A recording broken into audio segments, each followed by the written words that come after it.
আপনি কি কথায় কথায় কসম করছেন? জানেন এই মারাত্মক অপরাধের শাস্তি কি? কসম দ্বারা সাধারণত আমরা প্রতিজ্ঞা বা হলফ করাই বোঝাই। আর ইসলামী শরিয়াতে কসম বলতে আল্লাহ তাআলার নামে কসম করাকেই বোঝানো হয়েছে।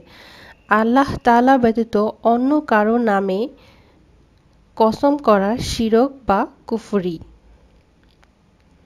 কোনো ব্যক্তি যদি কোনো কাজের ব্যাপারে আল্লাহ তাআলার নামে কসম করে এবং তা বাস্তবায়ন না করে তবে সে গুনাহগার হিসেবে পরিগণিত হবে।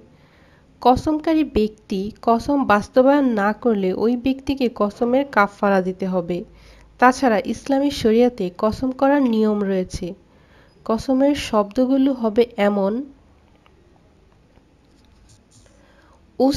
উকসিমু বিল্লাহ, ওয়াল্লাহ, বিল্লাহ, তাল্লাহ ইত্যাদি শব্দ দ্বারা কসম করা।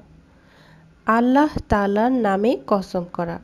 সাধারণ অর্থে যদি কসম করা ঠিক নয়, তারপরও মানুষ কথায় কথায় অজ্ঞতাবশত কসম করে বসে। শুধু তাই নয়, বরং মানুষ আল্লাহ তাআলা ব্যতীত অন্য ব্যক্তি ও বস্তুর নামে শিরকি ও কুফরি কসম করে থাকে।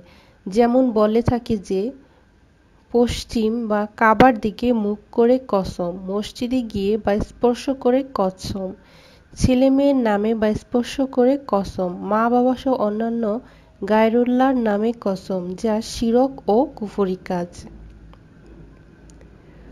প্রত্যেক পক্ষ সৃষ্টি জগতের কসম শুধুমাত্র আল্লাহ তাআলার জন্য নির্ধারিত, যা কুরআনের বহু জায়গায় অনেকবার উল্লিখিত হয়েছে।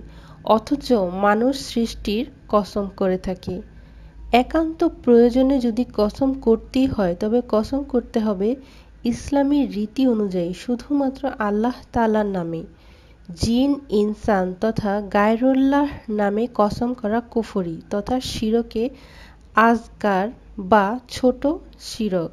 এই ব্যাপারে হাদিসে এসেছে, হযরত ওমর রাদিয়াল্লাহু আনহু থেকে বর্ণিত, রাসূলুল্লাহ সাল্লাল্লাহু আলাইহি ওয়াসাল্লাম বলেছেন, যে ব্যক্তি গায়রুল্লাহ অর্থাৎ আল্লাহ ব্যতীত অন্যের নামে হলফ বা কসম করল সে কুফরি বা শিরক করল।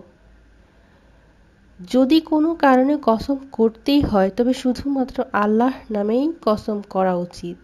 আল্লাহ ব্যতীত অন্য কারো নামে কসম করা কুফরি বা শিরক। আল্লাহ তাআলা মুসলিম উম্মাহকে কসম করা থেকে বিরত থাকার তৌফিক দান করুন। একান্তই যদি কসম করতে হয় তবে আল্লাহ ব্যতীত অন্য কারো নামে কসম করা থেকে বিরত থাকার তৌফিক দান করুন।